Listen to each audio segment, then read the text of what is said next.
21대 총선의 사전투표가 오늘부터 시작됐습니다. 첫날 오후 5시 기준 투표율은 10.9%로 높은 투표율을 기록하고 있습니다. 4.15 총선을 닷새 앞둔 오늘 더불어민주당은 충청권 표심 잡기에 나섰고 미래통합당은 어제에 이어 오늘도 수도권에서 집중 유세를 펼쳤습니다.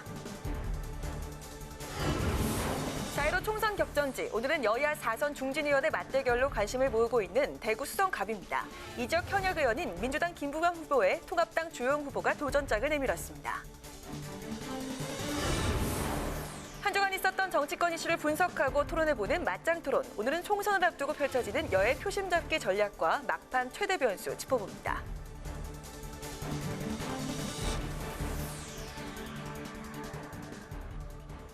안녕하십니까. 4월 10일 의정종합뉴스 뉴스엔 시작하겠습니다. 제21대 국회의원을 선출하는 4.15 총선 사전투표가 오늘과 내일 이틀간 전국의 3,508군데에서 사전투표소에서 진행되는데요. 코로나19 여파로 유권자들은 일회용 비닐장갑까지 착용해야만 했습니다마는 첫날 투표율은 역대 최고였습니다. 김세정 기자가 취재했습니다. 사전투표 첫날 코로나19에도 불구하고 투표 열기가 뜨거웠습니다. 사람들이 몰리는 본선거일을 피해서 많은 사람들이 미리 투표장에 나왔는데요. 1m 거리 유지해주세요. 유권자들은 마스크를 끼고 1m 거리 두기를 위해 바닥에 붙여진 테이프를 따라 대기줄을 섰습니다. 오후 5시 기준 투표율 10.9%로 지난 20대 총선과 비교해 2배가 넘고 역대 사전투표 가운데 가장 높은 수치를 보였습니다. 사전투표 이틀째인 내일은 토요일이어서 투표율은 더 높아질 것으로 보입니다. 유권자가 투표소에 입장하면 입구에서 먼저 발열 체크를 합니다. 체온이 37.5도 이상이거나 호흡기 이상 증상이 있는 사람은 별도로 설치된 임시 기표소에서 투표하고 있습니다. 모든 유권자들은 투표소에 비치된 소독제로 손을 소독한 뒤 이 일회용 비닐장갑을 착용하고 투표합니다.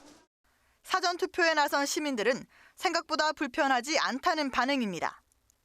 투표를 몇 번 해보긴 했는데 좀 특이했고 좀 많이 신기하더라고요. 네, 그래서 좀 위생적으로 좀 신경을 좀 많이 쓰신 것 같아가지고. 코로나 때문에 미리 하러 왔습니다. 괜찮네요. 네. 잘 대처한 것 같아요. 사전투표는 별도의 신고를 하지 않아도 주소와 관계없이 사진이 부착된 신분증만 있으면 전국의 모든 읍면동 사무소에서 투표할 수 있습니다. 자신의 선거구가 아닌 곳에서 투표할 경우 기표한 투표지를 회송용 봉투에 넣어 투표함에 넣으면 되고 자신의 선거구를 이용한다면 투표지만 투표함에 넣으면 됩니다. 사전투표는 내일 오후 6시까지 진행되며 투표함은 총선 당일인 15일 투표가 마감된 뒤 일반 투표함과 함께 개표됩니다. 국회방송 김세정입니다. 사전투표 첫날인 오늘 민주당은 경합이 많은 충청 지역에서 총력 유세를 펼쳤습니다. 이낙연 위원장을 제외하고 민주당 지도부는 사전투표를 마쳤습니다. 이소희 기자입니다. 더불어민주당 지도부는 대표적인 경합 지역으로 꼽히는 대전 충청으로 집결했습니다. 충청 지역 전체 의석은 28석이지만 선거 때마다 캐스팅 보트 역할을 했던 곳이어서 전체 판세에서 매우 중요한 곳입니다. 민주당 지도부는 대전시당에서 더불어시민당과 합동선거대책위원회를 열고 투표 동료와 함께 민주당 지지를 호소했습니다. 이해찬 대표는 민주당이 일당이 되려면 아직 2%가 부족하다며 국정 안정을 위해 국민들이 도와달라고 호소했습니다. 충청도에도 박빙인 지역이 매우 많습니다. 민주당이 일당이 되어야 국정 안정이 되는데 여러분들이 좀 더 나와 도와주시고 투표를 해주시길 간절히 바라겠습니다. 앞서 이 대표는 대전에서 시민당 우희종 공동대표와 함께 나란히 사전투표를 했습니다. 이인영 공동선대위원장도 자신의 지역구인 구로갑에서 사전투표를 마치고 국난 극복의 적임자를 찍어달라고 거듭 강조했습니다. 종로를 뒤로하고 충청으로 내려온 이낙연 상임선대위원장은 고 노무현 대통령의 사위인 곽상언 후보와 김종민 후보 등 지원에 나섰습니다. 이 위원장은 이 지역의 전략산업 육성은 중앙정부 도움 없이 힘든 문제라며 힘 있는 여당 후보 지지를 거듭 호소했습니다. 각 지역마다 지극히 당연한 사업인데 중앙정부의 도움을 얻는다는 것은 무슨 사업이든 그리 간단치 않습니다. 총선을 닷새 앞두고 여권 단일화도 이어졌습니다. 서울 동대문 을에서 공천에서 탈락해 무소속을 선언한 민병두 후보가, 경남 창원 진해에서 정의당 조광호 후보가 민주당 후보 지지를 선언하며 사퇴했습니다. 국회방송 이소희입니다. 미래통합당은 서울과 수도권을 훑으면서 정권 심판론 부각에 집중했습니다. 황교안 대표는 맨땅에 큰 절을 올리면서 도와달라고 호소했습니다. 보도에 양윤선 기자입니다. 미래통합당은 승부처 서울과 수도권 유세에 집중했습니다. 김종인 총괄선대위원장을 필두로 이번 선거는 문재인 정부 지난 3년에 대한 국민의 심판이란 점을 거듭 강조했습니다. 청년 실업은 늘어나고 경제는 성장하지 않고 폐업과 실업만 늘어날 것이 지금 이 정부의 경제 시책의 원인입니다. 또 경제정책 실패를 코로나 사태로 덮을 순 없다고 목소리를 높였습니다. 황교안 총괄선대위원장 역시 종로에서 기자회견을 열고 대한민국의 추락을 막아야 한다고 호소했습니다. 황 대표는 간곡히 부탁드린다며 도와달라고 맨땅에서 10초가량 큰 절을 하며 읍소했습니다. 미래통합당을 위해서가 아니라 나라를 위해서 국민 여러분들께 간곡히 부탁을 드립니다. 도와주십시오. 세월호 유가족에게 막말을 한 차명진 후보에 대해선 탈당 권유 처분이 내려졌습니다. 제명보단 낮은 수인데 면죄부를 준 게 아니냐는 지적도 나옵니다. 당장 차 후보는 선거운동을 재개했습니다. 이런 가운데 통합당이 막판 반전 카드를 쓸 가능성이 제기되고 있습니다. 여권 인사가 N번방 사건에 연루됐다는 의혹인데 이와 관련해 이진복 총괄선대본부장은 그동안 여권 인사가 연루된 비위 제보를 수집해왔다며 주말쯤 공개 가능성이 있다고 밝혔습니다. 하지만 제보의 신빙성과 진위가 명확하지 않으면 역풍을 맞을 수 있다는 당내 우려의 목소리도 나오고 있어 실제 폭로로 이어질진 미지수입니다. 국회방송 양윤선입니다. 민생당은 사전투표 첫날을 맞아 서울 용산에서 사전투표 동력 캠페인을 열고 세종 충남 지역 유세를 이어갔습니다. 손학규 상임선대위원장은 의회 민주주의를 망치는 거대 양당과 비례위성정당, 홀로뛰기 코미디로 정치를 왜곡하는 국민의당이 아닌 중도 실용정당 민생당을 뽑아달라고 호소했습니다. 비례위성정당에 대해서는 단 한 표도 주어서는 안 됩니다. 지역구 후보 내지 않고 비례 후보만 낸 안철수 정당 절대 한 표도 줘서는 안 됩니다.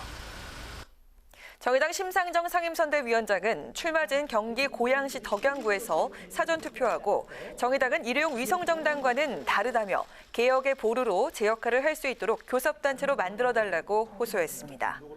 세종에서 충남 천안까지 달린 국민의당 안철수 대표는 실현할 의지가 없는 공약을 반복하고 국민을 이용하는 거대 양당과는 달리 약속을 지킨다고 강조했습니다.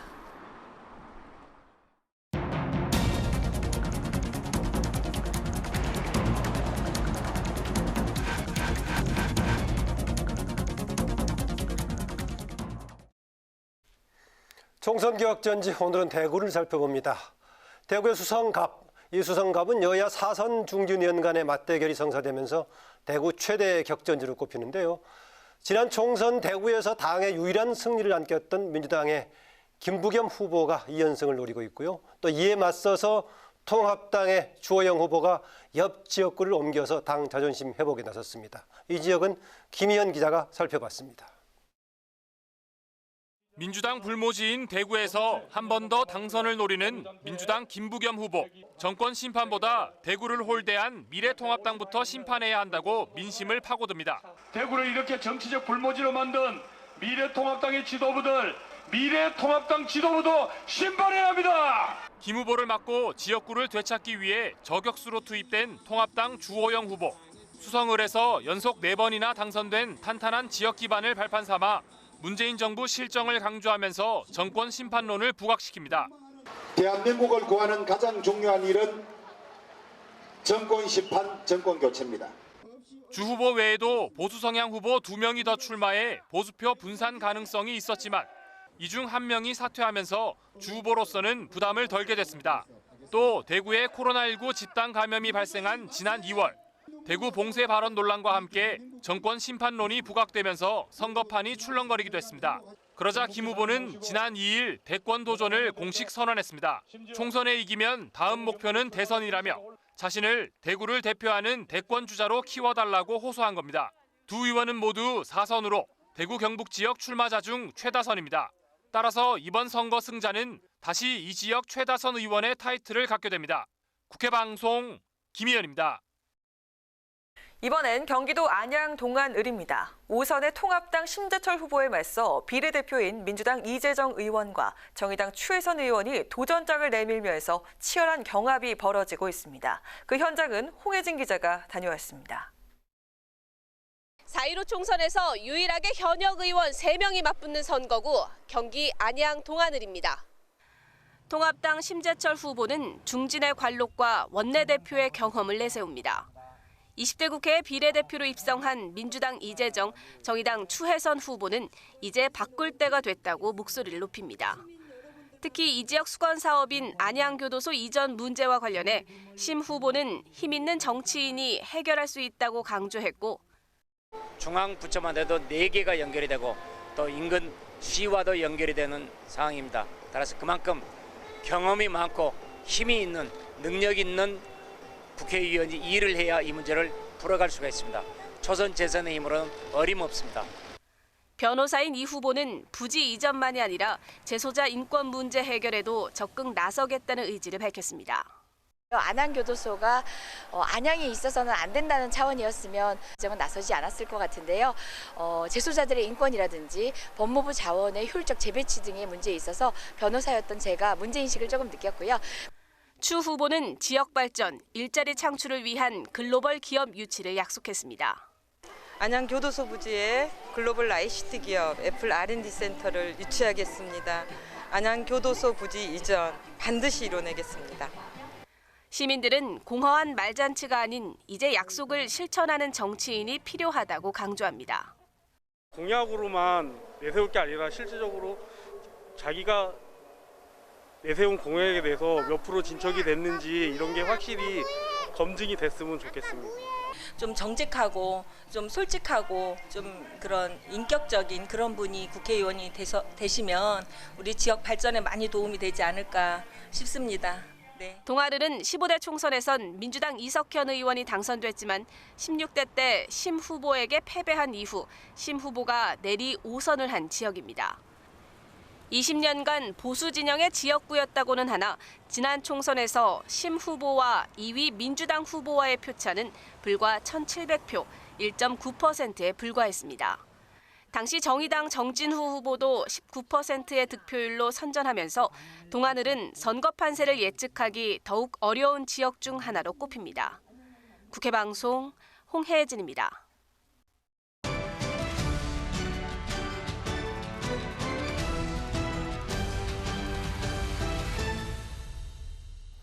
이슈 분석 오늘은 박지영, 임채원 기자와 함께합니다. 어서 오세요. 어서 오세요. 네. 박지영 기자, 그 미래통합당의 막말 논란으로 지금 문제가 제기됐던 두 사람, 징계 최종 결정이 나왔죠. 예. 네, 그렇습니다. 그 중에서 지금 김대호 후보 이의신청했는데 받아들여지지 않아서 최종적으로 제명이 확정이 돼버린 거죠? 네, 맞습니다. 네. 그 말 한마디로 천냥빚을 갚는 게 아니라 천냥빚을 지게 됐습니다. 네. 그 1,500냥인지 모르겠네요. 네. 합금이 1,500만 원이니까. 네, 그렇습니다. 그 통합당 김대호 후보 재심 청구를 기각하고 제명을 확정했습니다. 김 후보 30, 40대 그 비하 발언 논란과 그 나이 들면 장애인이 된다는 발언으로 논란을 빚었었는데요. 당 결정에 따라서 선관위는 그 김 후보의 후보 등록을 무효 처리했고요. 오늘부터 시작된 사전투표용지엔 김대우 후보의 기표란에 등록 무효라는 그 문구가 표시가 됐습니다. 그 사전투표는 그 현장에서 투표용지를 발급하기 때문에 그 등록 무효를 기재할 수가 있는데요. 문제는 그 15일 총선일의 투표용지입니다. 네. 그 투표용지가 사전에 인쇄가 됐기 때문에 김 후보의 이름이 그대로 남아 있는데요. 그 김 후보를 찍는 표는 무효 처리가 됩니다. 그 선관위는 투표 당일에 김 후보의 등록 무효를 안내할 예정이지만 그 유권자의 혼란은 불가피해 보입니다. 네, 세월호 유가족 막말 논란을 빚은 차명진 후보는요, 제명이 아니라 탈당 권유 결정을 내렸네요. 네, 맞습니다. 말 그대로 탈당을 권유한 건데요. 네. 그 차명진 후보 열흘 안에 탈당하지 않으면 그 당규에 따라서 자동으로 제명 처리가 됩니다. 네. 그 통합당 윤리위는 그 부적절한 발언이었다. 근데 다만 TV 토론회 당시 상대 후보 발언을 방어하고 해명하는 측면에서 사례를 이용한 걸로 보인다며 그 징계의 사유를 설명했는데요. 총선은 이제 앞으로 닷새가 남았고 네. 제명은 열흘 후이기 때문에 선거 완주는 가능합니다. 차명진 후보 선거 때까지는 탈당 고민하지 않고 미래통합당 후보로 유권자의 심판을 받겠다고 말했고요. 또 염치 없지만 후원금도 부탁드린다면서 그 선거 완주 의지를 밝혔습니다. 네, 박 기자가 지적한 대로 이제 10일이 지나야 자동 제명이 되는데 선거는 5일밖에 안 남았기 때문에 네. 직을 유지하면서 후보직을 유지할 수 있겠네요. 그렇습니다. 네, 그래서 김종인 총괄선대위원장 차명진 후보에 대한 탈당 권유 결정에 대해서 한심하다. 이런 반응 보였어요? 네, 그 막말 논란이 터졌을 때 김종인 위원장은 즉각 제명을 할 것이다 이런 좀 입장을 밝혔는데 당 윤리의 판단은 좀 달랐습니다. 그 김종인 위원장 당 윤리 판단이 굉장히 한심하다며 불편한 심기를 내비쳤는데요. 또 총괄 선대위원장으로는 차 후보를 미래통합당 후보로 인정하지 않는다고 강조했습니다. 이 밖에 통합당에서는 지금 막말 논란이 계속해서 일어나고 있는데요. 광주 서구갑 주동식 후보가 광주는 제사에 매달리는 도시라며 5.18 민주화운동을 폄훼한 발언으로 논란을 빚고 있습니다. 이렇게 계속해서 터지고 있는 막말 논란 때문에 그 미래통합당 총선에 미칠 영향에 촉각을 곤두세우고 있는 모습입니다. 네, 임채영 기자, 민주당도 이 탈당 권유 처분에 시간 벌기라고 비판을 했네요. 네, 민주당은 통합당이 시간 벌기로 적당히 이제 넘어가려고 한다고 지적을 했는데요. 차명진 후보가 탈당 권유를 받은 날로부터 10일 이후에 제명이라면 그 선거가 끝난 시점이기 때문에 통합당이 이제 태도를 바꿀 수 있다는 겁니다. 그러면서 이제 차 후보의 즉각 제명을 촉구했는데요. 황교안 대표를 향한 비난도 나왔습니다. 민주당 현근택 선대위 대변인은 차명진 후보의 거듭된 막말에도 통합당에서 공천을 준 것은 그동안의 막말에 대한 면죄부를 준 것이라고 지적했는데요. 현 대변인은 황 대표가 막말 후보를 공천한 것에 대해 국민께 사과하고 사퇴할 것을 촉구했습니다. 아, 대표한테 촉구를 했군요. 예, 대표한테 네. 촉구를 한 겁니다.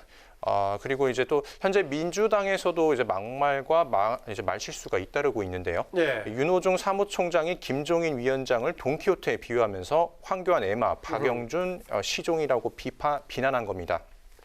이에 통합당이 윤 총장을 명예훼손으로 고소하기로 하자 윤 총장은 무고죄로 고발하겠다고 맞서면서 막말을 넘어 양당의 맞고소전으로 번졌습니다. 이해찬 대표의 발언도 구설수에 오르고 있는데요.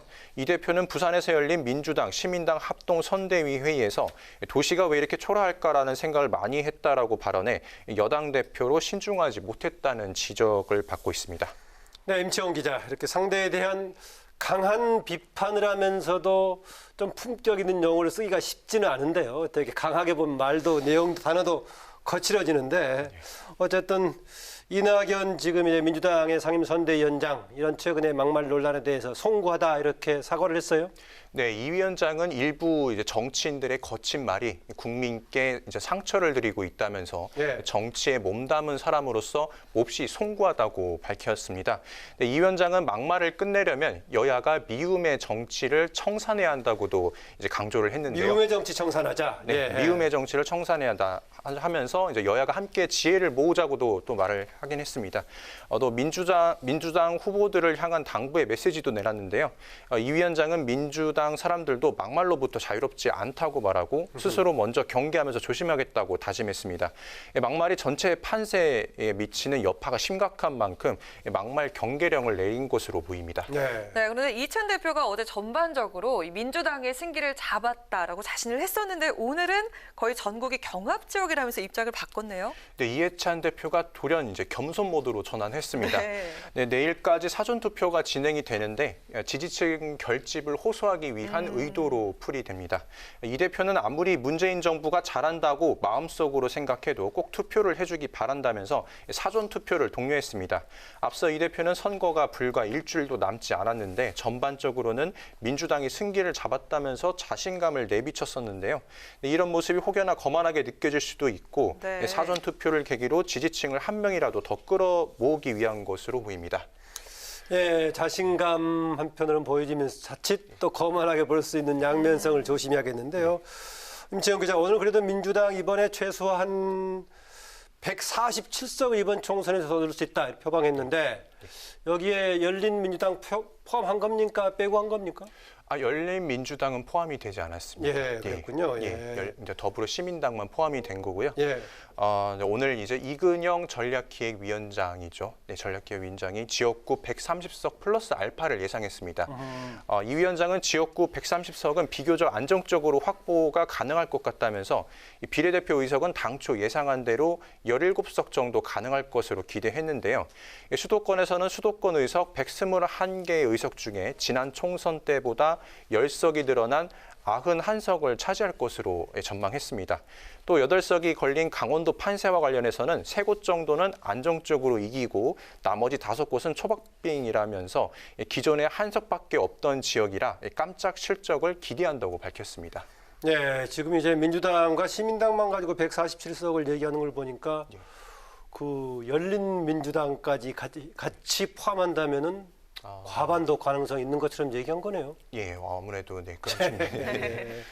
네, 박정 기자. 통합당은 막말 논란 등이 변수가 될 것 같은데요. 근데 김종인 위원장은 이런 변수가 총선 결과에 영향이 적을 것이라고 판단을 한 것 같아요. 네, 그렇습니다. 그런 말들을 좀 하셨는데 그 김종인 위원장 막말 논란이 그 결정적인 영향을 주지 않을 것으로 판단을 했습니다.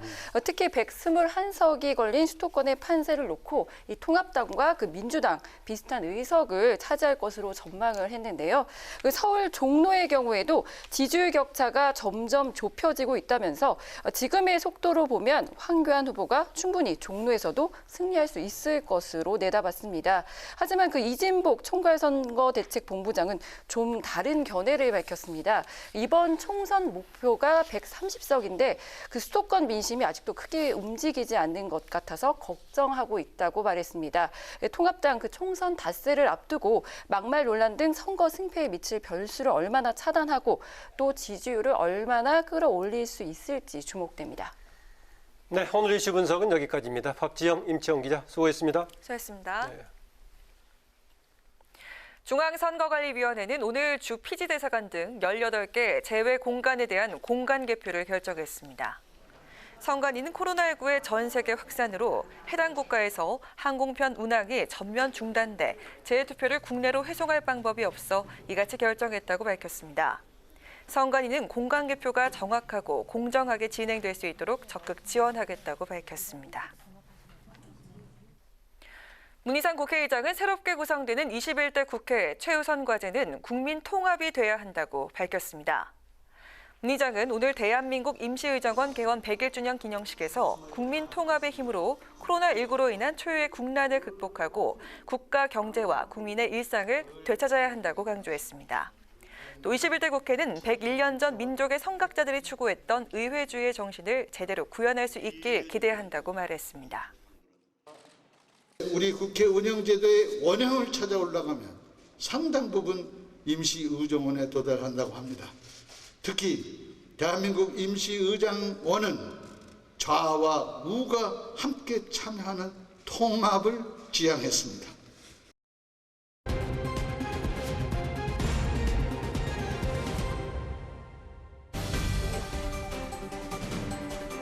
오늘의 정치 키워드 탑3 시간입니다. 4월 10일 정치면을 장식한 뉴스는 무엇이었는지 첫 번째 키워드부터 만나보시죠.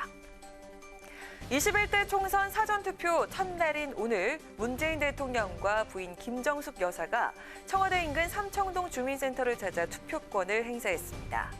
이번 사전투표는 국민들의 참여를 독려하기 위해 진행됐다고 하는데요.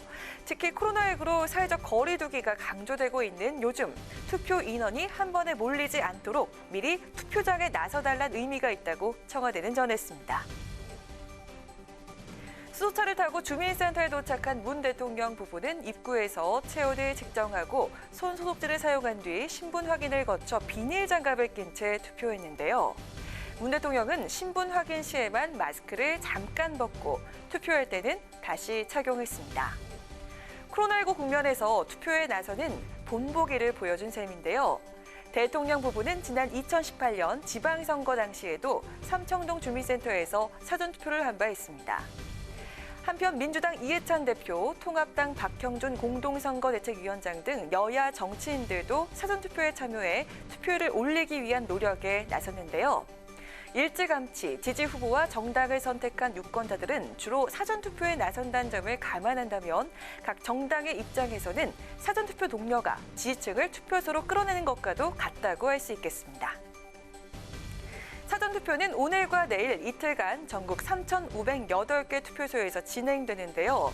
무엇보다 이번 총선은 코로나19 방지를 위한 사회적 거리 두기 속에 치러지는 만큼 상대적으로 사람이 덜 붐비고 전국 어디서든 할 수 있는 사전투표를 적극 활용하는 것도 좋은 방법이 될 것 같습니다. 이어서 오늘의 두 번째 정책 키워드입니다. 지난해 총선 불출마를 선언한 뒤 한동안 현실 정치와 거리 두기를 해왔던 임종석 전 청와대 비서실장. 최근 자맥을 깨고 전면에서 민주당 선거운동에 힘을 보태고 있는데요. 임 전 실장, 총선 불출마를 선택한 이유에 대해서 이번엔 저축해둔다는 생각이 있었다고 말했습니다. 사실상 정계 복귀의 문을 슬며시 열어놓은 걸까요?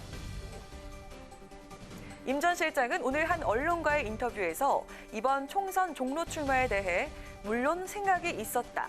다만 당시 여러 상황을 봐서 이번에는 저축해둔다는 생각이 있었다며 출마의 뜻을 거둔 이유를 설명했는데요. 이어 자신이 민주화운동을 하다가 구속이 됐을 때 황교안 대표가 담당 수사 검사였다면서 황 대표가 오시면 저도 꼭 한번 해보고 싶은 생각이 있었는데 더 좋은 분이 오셨으니 굉장히 만족한다고 덧붙였습니다. 임 전 실장, 민주당의 총선 지원군으로 뛰어든 이유에 대해서도 밝혔는데요. 황 대표가 연일 정권 심판을 이야기하고 심재철 원내대표는 일당이 되면 탄핵도 검토하겠다 한다며 그런 야당의 태도와 선거 전 쉽지 않아 보이는 총선 구도로 인해서 야인으로 있으면 후회가 남을 것 같았다고 말했습니다. 총선 이후의 거취에 대해서는 임 전 실장은 일단 제자리로 돌아갈 것이라고 답했는데요. 여권 대선 잠룡 명단에 본인의 이름이 오르는 상황에 대해서는 우선 총선에 몰두하겠다며 뜬 여론에 대해서 그다지 신뢰하지 않는다고 말을 아꼈습니다. 제도권 정치를 떠나겠다며 총선 불출마 선언 당시 정계 은퇴를 시사했던 임 전 실장. 하지만 자신의 총선 불출마를 저축이라고 표현한 만큼 정계 복귀를 암시한 것이 아니냐는 해석이 나오는데요. 대권 잠룡 명단에 이름이 오르기 시작한 임 전 실장은 과연 어떤 길을 선택할까요? 마지막으로 세 번째 오늘의 정치 키워드입니다. 4.15 총선 선거운동이 막바지에 다다르면서 후보자 또는 선거운동원을 향한 폭력과 선거 방해 행위가 잇따르고 있습니다. 흉기 위협과 폭언, 벽돌 던지기 등 위험 수위도 점점 높아지고 있는데요. 유세 현장을 덮친 폭력은 시끄러워서, 수면을 방해해서, 게임이 잘 안 풀려서 그 이유도 너무 다양했습니다. 바로 어제였죠. 서울 광진 을에 출마한 미래통합당 오세훈 후보는 유세 도중 흉기를 든 50대 남성의 습격을 받는 사건이 발생했습니다. 해당 남성은 현장에 있던 경찰에게 바로 제압돼 다행히 인명피해는 없었다고 하는데요. 오 후보 측에 따르면 차량 유세 중 한 남성이 골목에서 흉기를 들고 차량 뒤쪽으로 달려왔다고 밝혔고요. 남성은 야간 근무를 마치고 잠을 자려고 하는데 수면에 방해가 돼서 홧김에 범행을 저질렀다고 말한 것으로 알려졌습니다. 한편 지난 8일에는 조명래 정의당 대구 북구갑 후보의 유세 현장에서 60대 남성이 욕설을 하며 선거 사무원을 폭행하는 사건도 발생했고요. 또 앞서 3일에는 주광덕 통합당 경기 남양주 병 후보의 유세 현장에 벽돌이 투척된 사건이 발생하기도 했습니다. 경찰의 수사에 따르면 벽돌을 던진 가해자는 초등학생인 것으로 알려졌는데요. 해당 학생은 휴대전화로 게임을 하던 중에 게임이 잘 안 풀려서 홧김에 벽돌을 던진 것으로 전해졌습니다. 선거운동이 한창인 가운데 전국 곳곳에서 후보자들을 향한 물리적인 폭력이 일어나고 있는데요. 현행 공직선거법에 따르면 후보자를 향한 물리적인 폭력뿐 아니라 선거운동을 방해하는 모든 행위는 처벌 대상입니다. 선거운동 중인 관계자를 폭행하거나 협박하면 10년 이하의 징역이나 500만 원 이상 3천만 원 이하의 벌금에 처해질 수 있다는 사실 명심해야겠습니다. 이상 오늘의 정치 키워드 탑3였습니다.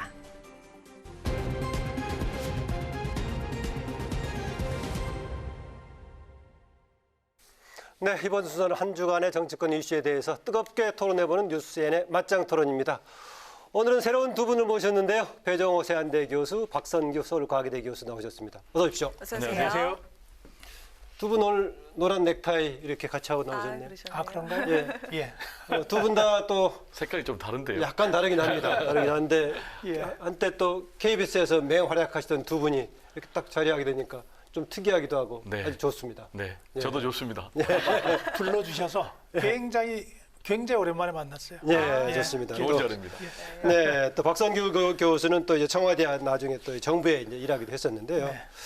오늘 일단 시작은 지금 이제 조금 전에 이제 사전 투표가 오늘 끝났는데요. 내일까지 진행이 되죠. 두 분 사전 투표 아마 내일 하실 것 같은데 하셨어요?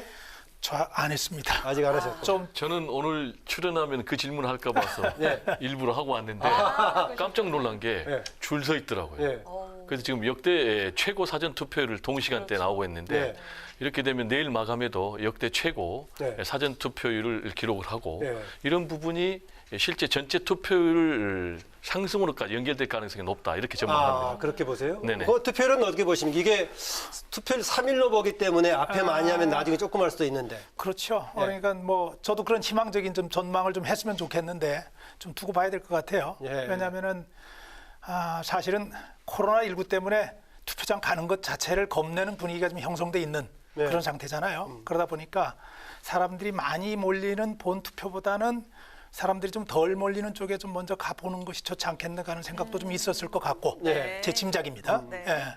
그리고 지금 집에서 사실은 이 코로나19 사태 때문에 좀 쉬시는 분들이 많잖아요. 다른 때에 비해서. 다른 때에 비해서 여유가 있는 분들이 좀 많기 때문에 그런 분들이 투표장에 많이 나온 것 아닌가 싶은데 그럼에도 불구하고 투표율은 높은 게 좋으니까 그런 측면에서 기대를 저도 좀 해보고 있고요. 아까 제가 안 했다고 하는 얘기는 지금 좀 저는 좀 며칠 더 살펴보려고요. 판단이 좀 남아있군요. 저는 좀 전망이 다른 게요. 투표율이 높아질 것 같습니다. 왜냐하면 사전 투표율이 높아지면 역대 선거 결과를 보면은 투표율이 높아졌거든요. 그리고 또 하나는 지금 갈수록 사전 투표율이 높아지고 있어요. 지난번만 해도 10%대에서 지금 20%로 올라가고 있고 여기에다가 진영 대결이 굉장히 심화되면서 양쪽 다 보수, 진보, 진보, 보수 지지층이 결집하고 있는 것 같고 마지막으로는 코로나19 사태로 야, 이 문제가 정말로 내 삶에 중요하다. 그래서 정치가 정말 중요하다. 그래서 적극적으로 참여하겠다. 라는 사람들이 많은 것으로 그렇게 저는 분석을 합니다. 결과는 지켜봐야 되겠습니다. 지금 이제 투표율을 중심으로 봤는데요. 사전 투표의 어떤 흐름 같은 것을 보면서 여야라든가 정당의 유불리를 좀 가늠해 볼 수 있는 여지가 있습니까? 어떻습니까?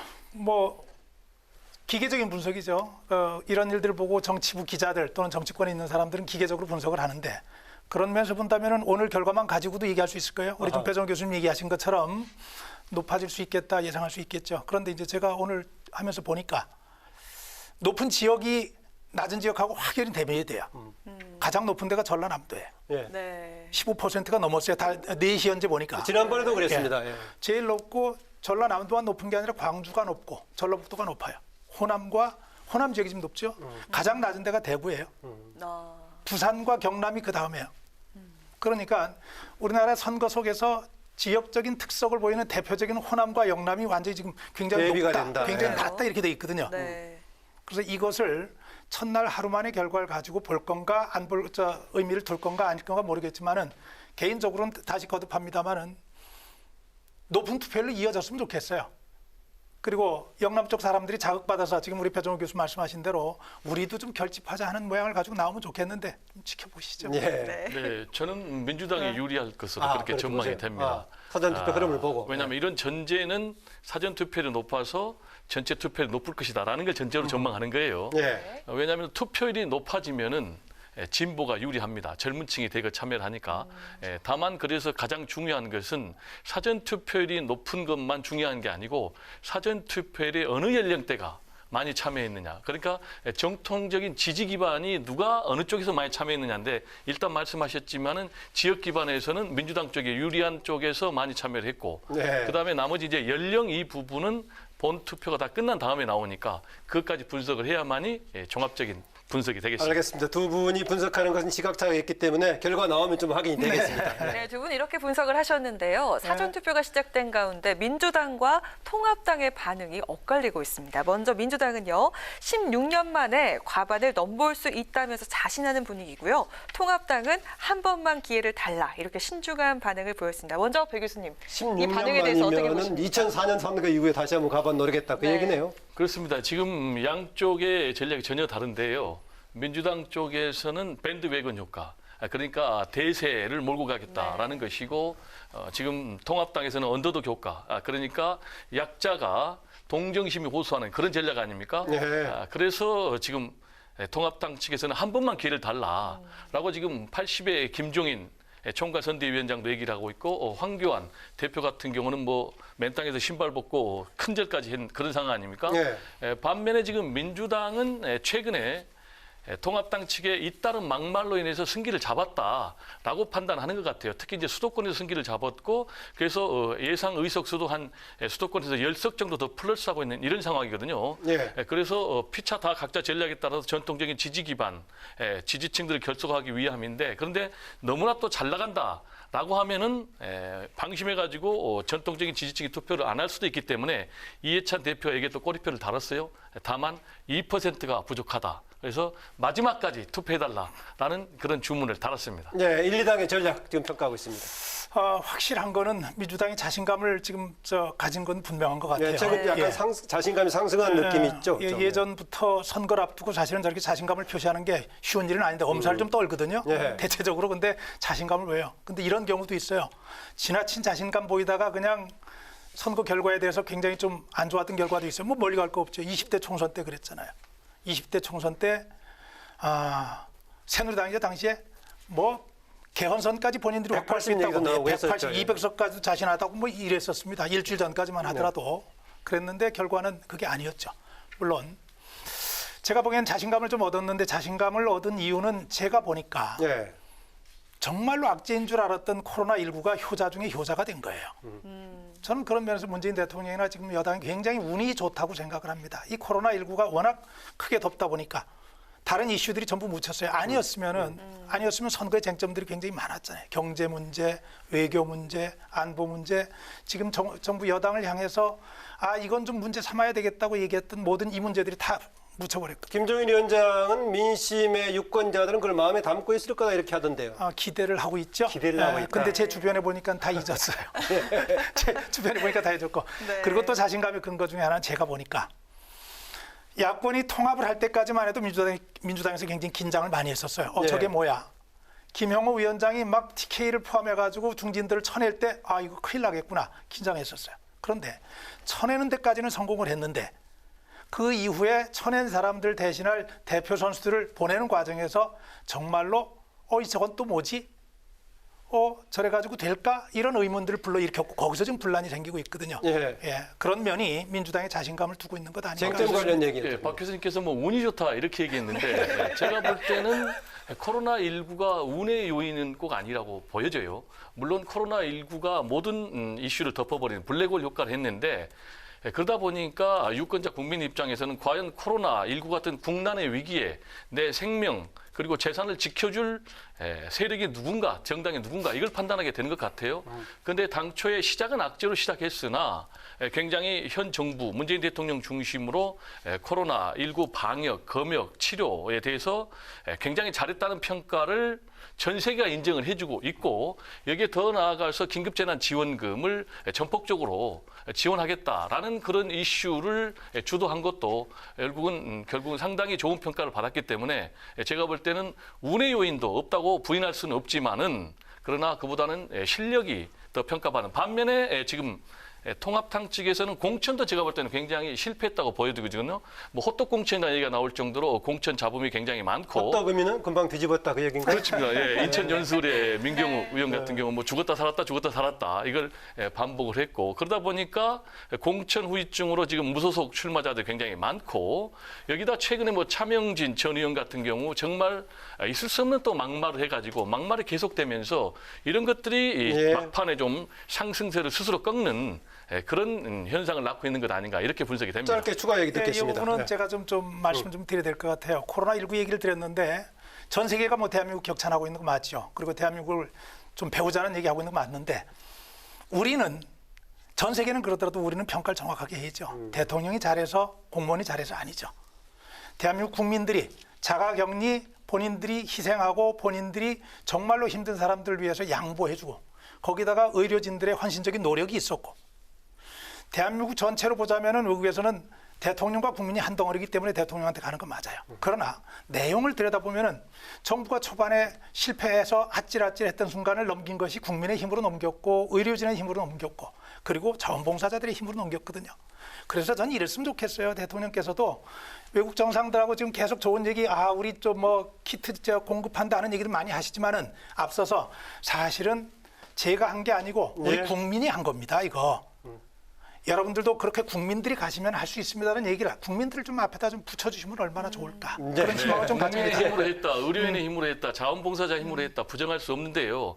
만약에 그 중심에 문재인 대통령의 리더십이 없었다면 그렇게 일사불란하게 이 전염병에 대응을 할 수 있었을까요? 그리고 이 부분은 제 개인적인 평가가 아니라 국민들이 평가하고 있습니다. 여론조사에 의해서 굉장히 잘하고 있다가 갈수록 높아지고 있고 그래서 문재인 대통령 지지율이 뭐 57%까지 가는 그런 상황이고 그러다 보니까 정권 심판론이 필요하냐 아니면 야당 심판론이 필요하냐 하니까 오히려 야당 심판론이 더 필요하다라는 여론조사가 나오기 때문에 제가 볼 때는 이 부분에 대해서는 문재인 대통령의 공을 인정하는 것이 맞겠다 이렇게 생각합니다. 각자 입장을 남기는 걸로 하고 마무리를 하고요.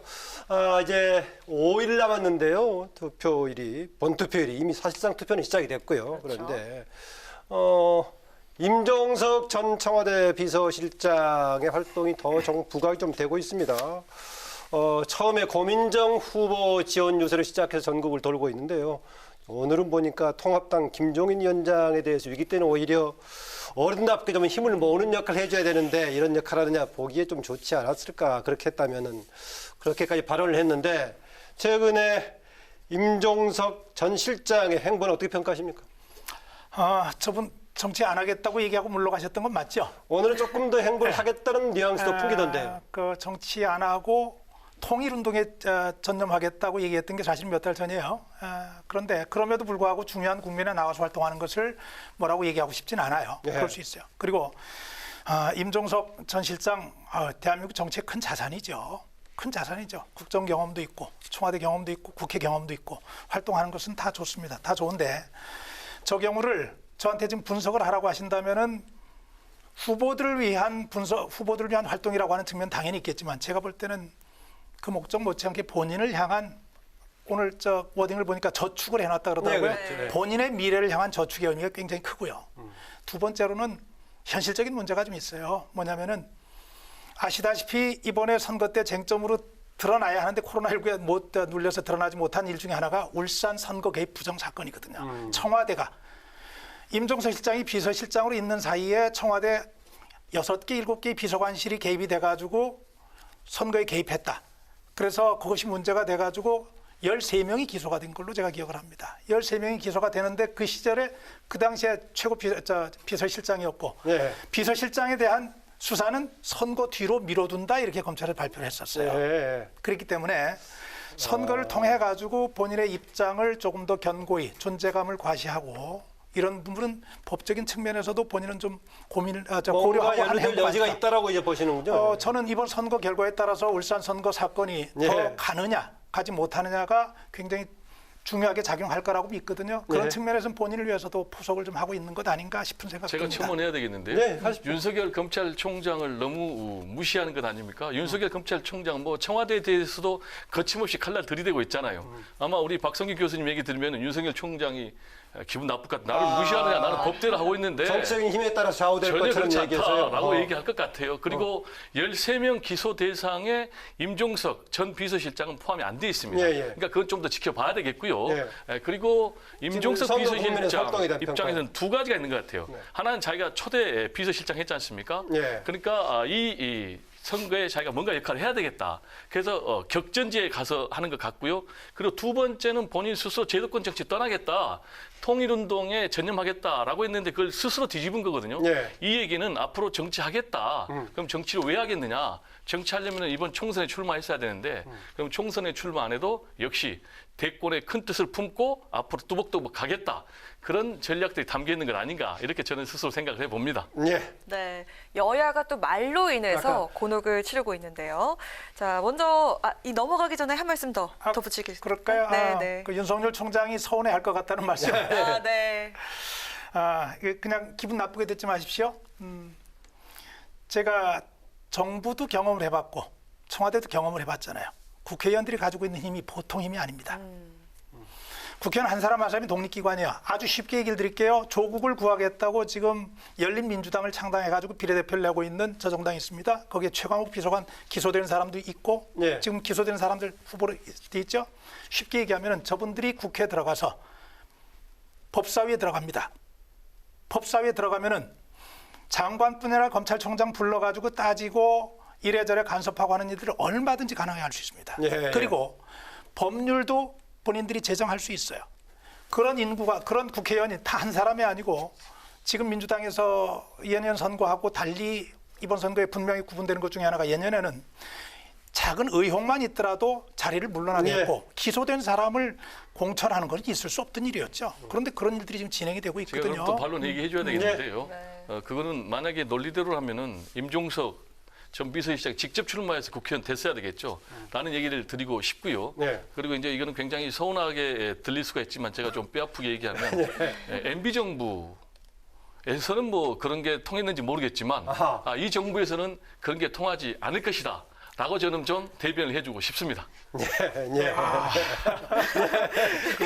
다음 주제 넘어가죠. 거기까지 하시고요. 그 얘기는 그렇게까지는 얘기를 안 하시는 게 좋을 것 같아요. MB 정부 이렇게. 전제를 가지고 계속 얘기를 하니까. 다른 기회가 되면 또 얘기를 하시고요. 일단 거기까지 하시고요. 네. 다음으로 넘어가도록 하겠습니다. 네, 일단 세대 비하 논란에 휩싸였던 김대우 후보는요. 제명 결정을 내렸고요. 또 세월호 유족 비하 발언 논란을 일으켰던 차명진 후보에 대해서는 통합당 윤리위가 탈당 권유를 결정을 했습니다. 김종인 위원장이요. 윤리 결정이 한심하다면서 비판을 했는데 이번 사태 먼저 박 교수님 어떻게 보십니까? 뭐 답답하죠. 안타깝고 사실은 어느 정도 지위에 있는 사람들이 가장 신경 써야 될 게 내가 지금 어느 위치에 있는지 내가 지금 어느 방향으로 가고 있는지 여기에 대한 인식이 제대로 되지 않으면 실수하기 딱 쉽거든요. 그걸 아주 쉽게 얘기하면 그게 정무감각이에요. 정무감각인데 정무감각이 표현되는 대표적인 게 말이고 행동입니다. 그렇죠. 뭐라고 얘기를 하더라도 듣는 사람들이 오해할 수 있고 속상할 수 있으면 그런 얘기들은 피하는 게 정무감각의 핵심이거든요. 그래서 지금 차명진, 김대호 이 두 사람이 일으킨 이 문제 저도 그리 바람직하다고 보지 않습니다. 바람직할 수가 없지요. 더 조심했어야 되는 거 맞고. 그럼에도 불구하고 통합당에서 한 사람은 제명을 했고 한 사람은 탈당 권고를 했잖아요. 그죠? 선거를 목전에 둔 입장에서는 저거 쉬운 일 아니거든요. 완전히 자리 포기한다는 얘기거든요. 한석이 귀한데 그만큼 위중하게 보고 있다는 의미겠죠. 그만큼 위중하게 보고 있다는 게 의미겠죠. 그러나 그럼에도 불구하고 한마디를 조금 더 드리자면은 이런 부분에 대한 뭐 저도 언론인이었지만 언론인에 대한 당부 같은 게 있어요. 전체 맥락 중에서 하나만 딱 잘라놓고 보면은 누구든지 시비 걸면 걸릴 수밖에 없게 돼 있어요. 특정치 않은 사람은 그래요. 김대호 의원 김대호 후보자 제가 쭉 읽어봤어요. 네. 어떤 사람은 장애인 비하라고 얘기하고 어떤 사람은 노인 비하라고 얘기하고 본인은 공경이라고 본인은 공경이라고 얘기하고 세 측면이 다 있거든요. 세 측면이 다 있거든요. 예. 차명진 후보 얘기한 거 보면은 차명진 후보가 답변하는 과정에 그 앞에 질문을 보니까 세월호 사태를 겪으면서 보니까 이제까지는 진보와 보수로 사람들이 구분되는 줄 알았는데 사람과 짐승으로 구분이 되더라. 이렇게 얘기를 해놨어요. 그러면은 차명진 후보 입장에서는 저거 그걸 상대 후보가 얘기한 거죠, 그러니까요. 예. 나를 보고 짐승이라고 얘기했다면 나는 그 반론을 펼 수 있을 거예요. 제가 입장을 거꾸로 하면 그러면 내가 짐승이라는데 이건 도대체 뭐요라고 얘기를 했을 텐데 네. 양쪽이 다 좀 그건 아니죠. 예. 제가 볼 때는 상당히 부적절한 말이죠. 정치는 말로 하는 거 아니겠습니까? 품격의 정치를 좀 보여줘야 되는데 지금 대한민국 정치인들이 품격의 정치를 보여주고 있는 것인지 그런 의미에서 막말, 망언들을 일삼고 있는 이런 우리 정치 현실이 굉장히 안타깝고요. 그럼 왜 이런 일이 지금 벌어지고 있는가? 이게 단순히 정무 감각의 문제가 아니고 제가 볼 때는 수준의 문제가 있다고 봅니다. 이게 개인의 자질의 문제도 있고 그 개인이 속한 정당의 문제도 있다고 생각을 합니다. 왜냐하면 이런 말들이 예견된 참사였거든요. 지난번에 차명진 전 의원 같은 경우는 이미 세월호 유족들을 정말로 비하하는 말을 했지 않습니까? 네. 징하게 좀 해먹는다. 그런 말까지 했는데 그걸 자식 잃은 정말 유가족들에게 인간으로서는 할 수 없는 문제거든요. 솔직히 저는 개인적으로 차명진 전 의원의 인성이 의심스러워요. 그러면 이런 사람들에 대해서 공당이라면 강력한 제명 처분을 했어야 되는데 당원권 정지 3개월 했거든요. 그리고 출마의 길을 열어줬거든요. 결국 공천을 받았거든요. 그러나 아니나 달라 결국 또 이번에 사고를 쳤거든요.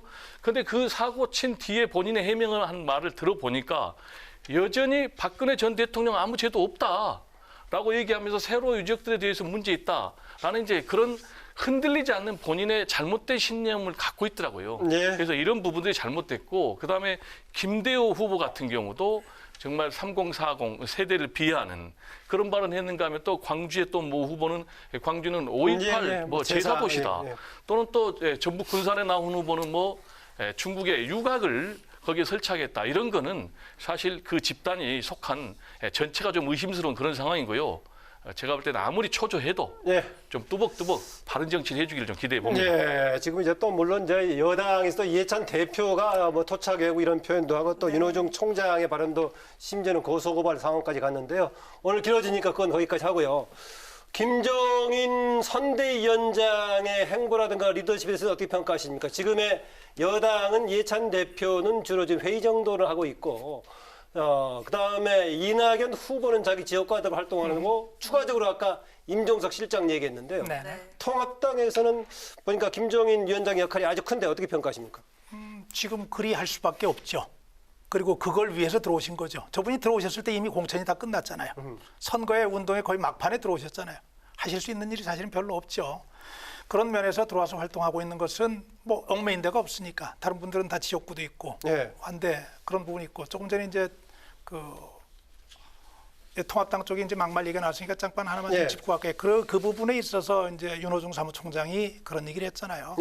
황교안 대표라는 말을 타고 에마 얘기죠. 에마를 타고 박형준을 시종으로 부리면서 그런가 하면은 또 민주당이 이해찬 대표 같은 경우는 토착 외부라는 표현도 써가면서 문제를 하고 자 우리가 이건 분명히 해야 될 것 같아요. 막말이다 아니다는 판단 기준은 이쪽에서 하는 얘기든 저쪽에서 하는 얘기든 저는 어느 쪽 없습니다. 분명히 말씀드리는데 누가 하더라도 막말은 막말인 거예요. 그럼 그분들 얘기도 막말은 막말인 거예요. 왜 제가 윤호중 사무총장의 말을 막말이라고 거기도 무슨 조치가 있어야 된다고 보시나요? 저는 조치하고 안 하고는 본인들이 판단할 거지만 국민의 입장에서 보면은 그런 거거든요. 김종인 위원장이 적어도 윤호중 사무총장한테는 지난번 본인 공천 받고 선거할 때 지휘했던 인간적으로는 어른이에요. 두 번째로는 아무리 화가 나도 상대방의 최고 책임자 대표에게 그렇게 막말하는 경우는 그거는 사실은 없는 경우예요. 차명진, 김대호 두 사람의 얘기가 감정적으로 격해서 놓은 막말이라면 이건 굉장히 심사숙고해서 고민하고 뱉어놓은 해악을 가장한 막말이잖아요. 왜 이런 부분에 대해서는 그렇죠. 뭐 제가 얘기 안 해도 국민들이 다 판단하시겠죠. 제가 볼 때는 막말이라는 표현에는 동의를 못 하고요. 왜냐하면은 막말이라는 그 워딩 자체가 없어요. 왜냐하면 김종인 대표를 위원장을 향해서 돈키호테 갔다. 그래서 황교안 대표를 에마로 그리고 박형준 위원장을 시종 삼아서 이렇게 비유로 얘기를 했거든요. 그러면 오히려 저는 통합당에서도 좀 비유로 따끔하게 반박을 하는 게 맞지. 이걸 지금 통합당에서는 고소를 했거든요. 법정으로 끌고 갔거든요.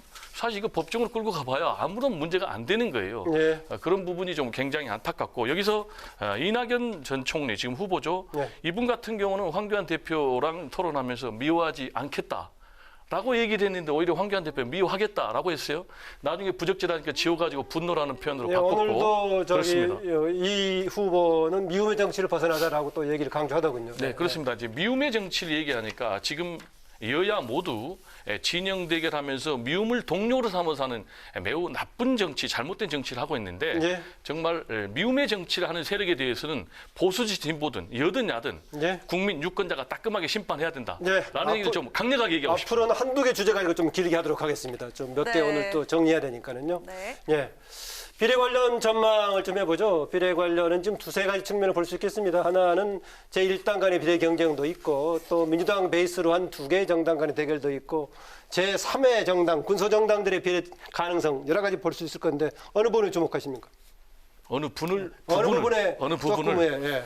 제가 볼 때는 굉장히 안타까운 게요. 비례대표자라는 거는 이게 결국은 직능을 대표를 또 그리고 소수를 참여시키는 건데 지금 정반대로 거대 양당의 나눠먹기로 가가지고 결국 이제 비례대표의 우리 역사를 보면은 정치사에 굉장히 어두운 역사인데 그런 어두운 역사가 더 기록될 것으로 보고요. 그리고 전망을 보면은 대략 미래한국당이 지금 여론조사 결과입니다. 그걸 예측을 하면은 한 18석에서 뭐 플러스 마이너스 될 것 같고요. 그리고 더 시민이 자신들은 한 17석을 전망을 하지만은 여론조사 결과를 보면은 14석에서 플러스 마이너스 될 것 같고요. 아, 그래요? 네. 그리고 이제 열린 민주당이 8석으로 여론조사 결과 돼 있는데 제가 볼 때는 이 부분은 더 투표로 투표율이 가면 추세가 갈수록 증가할 것 같습니까? 낮아질 것 같습니까? 더 시민이 전 더 많아지고 열린민주당이 줄어들 것 같아요. 줄어들 거다. 예. 그런데 어쨌든 간에 이걸 쭉 종합을 해보면은 정의당까지 하면 범진보가 한 26, 7석까지. 그래서 과반을 넘을 것으로. 그리고 전체 의석수를 전망을 해보면은 지금 민주당에서 130석 플러스 비례대표 하면은 거의 과반에 육박하는 그런 선을 획득하지 않을까 이렇게 전망을 합니다. 네, 어떻습니까? 비례 관련 저는 사실 비례 얘기 나오면은 뭐 전망하기보다 화부터 나요. 네. 화부터 나요. 이 비례 이런 선거가 있었나요? 이런 선거 안 되죠. 저는 이 사실을 기정사실화 해놓고 예상을 하고 전망을 한다고 하는 사실 자체가 화가 납니다. 국민을 뭘로 아는 거죠? 세상에. 선거법 왜 바꿨고 선거법 바꿔가지고 지금 하고 있는 일이 국민을 우롱하고 있는 이거 말고는 다른 게 뭐 있을까요? 화가 나는데 그럼에도 불구하고 말씀을 저한테 요구하는 게 있을 테니까 저는 이렇게 봅니다. 여당의 입장에서는 민주당 입장에서는 시민당 저는 그렇게 표현해 시민당은 이중대죠. 그죠? 여당에. 그러면 거기 열린민주당도 본인들은 지금은 아니라고 얘기하지만 저는 특임중대라고 봅니다. 민주당에서. 민주당의 조국과 그 비슷한 일에 대해서 민주당의 이른바 처신에 반발하고 떨어져 나갈 사람들을 잡아내는 거니까. 그래서 그것까지 포함한다고 보는데 그런 측면에서 본다면은 비례까지 해서 민주당이 얻을 수 있는 표는 상당히 될 거라고 보고 민주당이 얻는 표보다 많을 거예요. 그러나 통합당은 본인들의 정당 지지율을 절대 넘지 못할 겁니다. 근데 지금 잘못된 현상의 원인 제공자는 한국당. 그 논제 이미 나왔었기 때문에 첨언하고 싶습니다. 오늘 또 마무리해야 될 상황이어서 마무리를 좀 부탁드리겠습니다. 마지막으로 딱 짧게 한마디씩만 부탁드리겠습니다. 유권자들이 선거 놓쳐선 앞두고 안 될 부분이 있으니까는요. 있다면 이번 총선에서 놓치지 말아야 할 부분 한 말씀 유권자에게 부탁드리겠습니다. 주문하는 부분요. 네, 이번 총선에서는 역시 거대 양당에 누가 꼼수를 많이 하고 있는가라는 부분을 확실하게 분별 있게 봐야 되고요. 그리고 저는 이제 이번 코로나19 사태로 인해서 우리 국민들, 유권자들의 정치의식이 높아졌다고 봐요. 그게 뭐냐면은 내 삶에 정말로 직접 정치가 영향을 미치구나. 그래서 그런 높은 시민의식을 표로 반영을 해주길 부탁드립니다. 선거는 우리가 대통령의 인사권을 참 인사를 잘했다 못했다 하는데 선거는 국민이 가지고 있는 인사권이거든요. 정말로 중요한 문재인 정부가 지금까지 해온 대로 계속 잘했다 간다 하면은 뭐 그쪽 가셔야죠. 예. 조국 문제 잘 됐다. 조국 문제 그대로 이거 문제 있다 생각하면 그대로 가셔야죠. 코로나19 이후에 대한민국이 가야 하는 길이 어떤 길인가 하면 또 보고 가셔야 되겠죠. 본인의 표의 의미를 어느 때보다 무겁게 새겨야 될 때다 그렇게 봅니다. 네, 오늘 치열한 토론 두 분 오늘 여기까지 듣겠습니다. 고맙습니다. 네, 고맙습니다. 네, 지금까지 배정호 세한대 교수, 박선 교수, 서울과학대 교수와 함께했습니다. 네, 내일은 남부지방에 또 모레는 동해안과 제주도에 비가 오겠습니다. 그 밖의 지역은 휴일 동안 구름만 많은 날씨 보이겠습니다. 네, 코로나19 확산 방지를 위한 정부의 고강도 사회적 거리 두기가 이어지고 있습니다. 사람들이 붐비는 곳은 되도록 피해 주시고요. 다른 사람과 2m 이상 안전거리 두기 잊지 마시기 바랍니다. 오늘 뉴스에는 여기까지입니다. 국민에게 힘이 되는 국회를 위해서 다음 주에도 뉴스엔이 함께하겠습니다. 편안한 주말 보내십시오.